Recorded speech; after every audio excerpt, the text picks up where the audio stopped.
Professional થ્રેસરમાં રાયડાનું setting કરવા માટે તમારે પહેલાં તો કટર 10 mmની એટલે કે 47 સળિયાની લગાવવાની છે અહીંયા ઉપર ખોલીને. પછી ચારણામાં ઉપર 9.5 નંબરનો, નીચે 8 નંબરનો અને રેતીની જાળી 1.5 નંબરની, અને અહીંયા સુપડીનો ચારણો જે છે એ 4 નંબરનો લગાવવાનો છે.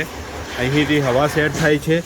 આ ચકલી વચ્ચેની છે આઇડલ છે, આઇડલ એને ઢીલી કરવા માટે છે, અને બહારની ચકલીથી હવા સેટ થાય છે.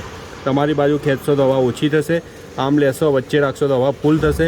જ્યાં સેટ કરવો ત્યાં રાખીને પછી આ અંદરની ચકલી આમ કરીને ટાઈટ કરી દેવાની, એટલે હવા એનાથી સેટ થઈને ચોખ્ખો રાયડો આવે એ રીતે એને સેટ કરવાનું રહેશે. ચારણાનો પટ્ટો અહીંયા જે છે એ ચારણાનો પટ્ટો અંદરની સાઈડ લેવાનો છે. તમારે જો ચારણો બ્લોક અહીંયા અંદર ભરાતું હોય તો આ ક્રોસ શટર આપેલું છે અહીંયા, શટર આગળની સાઈડે એ ઊંચું કરવાનું છે. ઊંચું કરીને અહીંયા 3 ઇંચ જેવી ગેપ કરશો તો બધી ફળી અહીંયા બહાર આવીને પેલી બાજુ બહાર નીકળી જશે અને વરમમાં લેવાની નથી.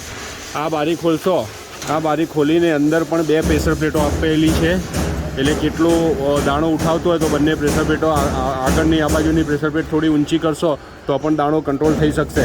પણ જો અહીંયા ચોકઅપ હોય તો આગળનું આ શટર જ ઊંચું કરવાનું રહેશે.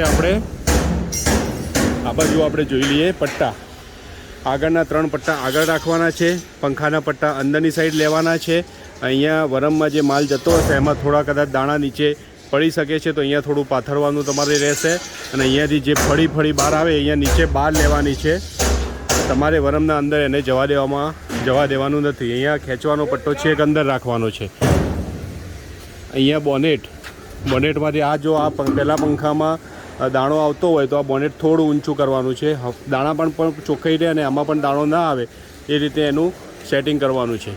આ 2 પંખામાં દાણો આવતો હોય તો મેં કહ્યું એમ આ રીતે આગળ જે ક્રોસ શટર છે ઊંચું કરીને બધો માલ અહીંયા વરમના બધો માલ અહીંયા નેકમાં લઈને બહાર લઈ લેવાનો રહેશે.